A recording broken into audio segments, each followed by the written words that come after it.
Bonjour.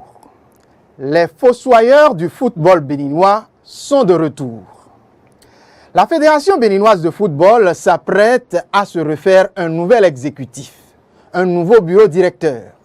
La FBF va donc accueillir dans les jours qui viennent et conformément aux tests qui la réglementent, une nouvelle instance dirigeante.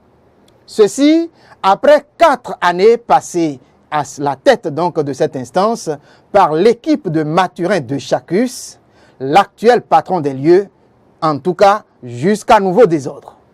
Et cela passe forcément par une assemblée générale élective. C'est à ce titre que depuis quelques jours, un appel à candidature a été lancé, et ceci à l'endroit des éventuelles personnes capables de bien diriger le football béninois, à se manifester dans la fatidique date pour donc qu'ils puissent participer à cette élection.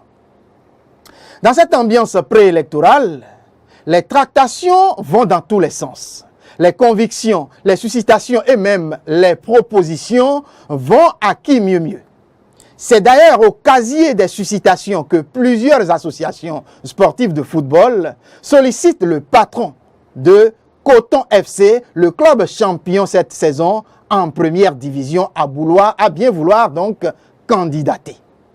D'autres encore, et certainement ceux-là, ils sont beaucoup plus imaginatifs, je dirais même rêveurs ou plutôt fanatiques, ils appellent à la candidature de l'actuel ministre des Sports, Oswald Omeki.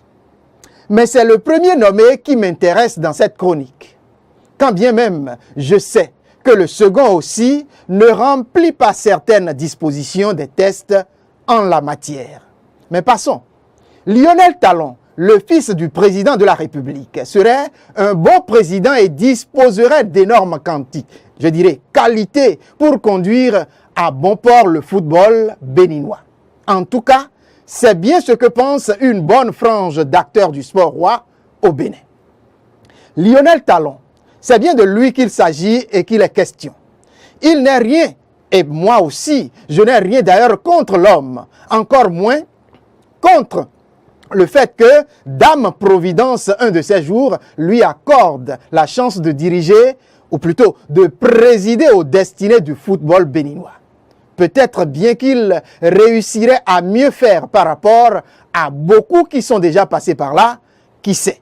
En tout cas, c'est bien mon souhait. Mais nous parlons quand même du premier responsable du Coton Football Club, le club de Ouidah qui certes a réalisé un bon championnat cette saison.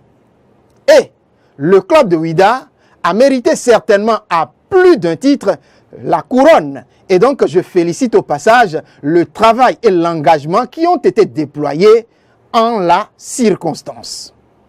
Mais on ne change pas les règles du jeu au cours du jeu. Et vous le savez bien, chers amis, les tests de la Fédération béninoise de football sont, en tout cas à mon entendement, clairs. Et peu importe le fanatisme affiché, le probable candidat a des critères à remplir.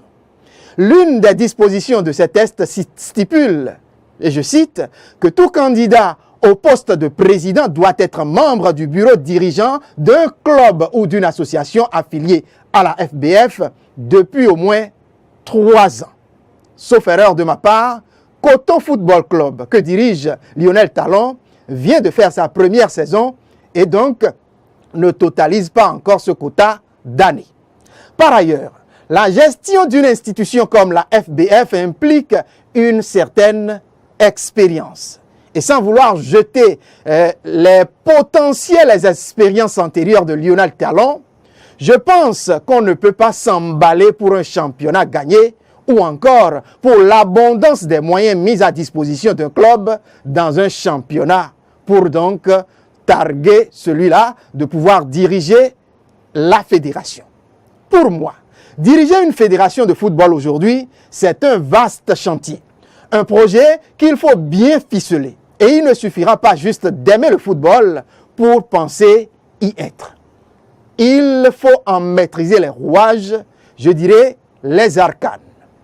connaître les aspirations des footballeurs, des supporters, des arbitres, bref, de tous les acteurs, actifs comme passifs, secteur par secteur, de ce sport. Et donc, cela ne saurait être l'apanage de quelques mois ou plutôt quelques années. Heureusement que Lionel Talon, il l'a compris et a décidé d'attendre patiemment son heure en crachant dans cette soupe fumante et malodorante qu'on voudrait coûte que coûte lui coller. Mais il est, et je le dirais, il était aussi de mon devoir de rappeler aux initiateurs de cette candidature souhaitée de revoir les tests avant d'enflammer la toile par des querelles inutiles. Surtout que j'imagine les commentaires quand les résultats à la fin n'auraient pas comblé les attentes. Alors que les fossoyeurs et les croque-morts du football se rangent et permettent à la balle de rouler. C'est donc mon souhait, chers amis. Merci donc à chacun et à tous. Au revoir.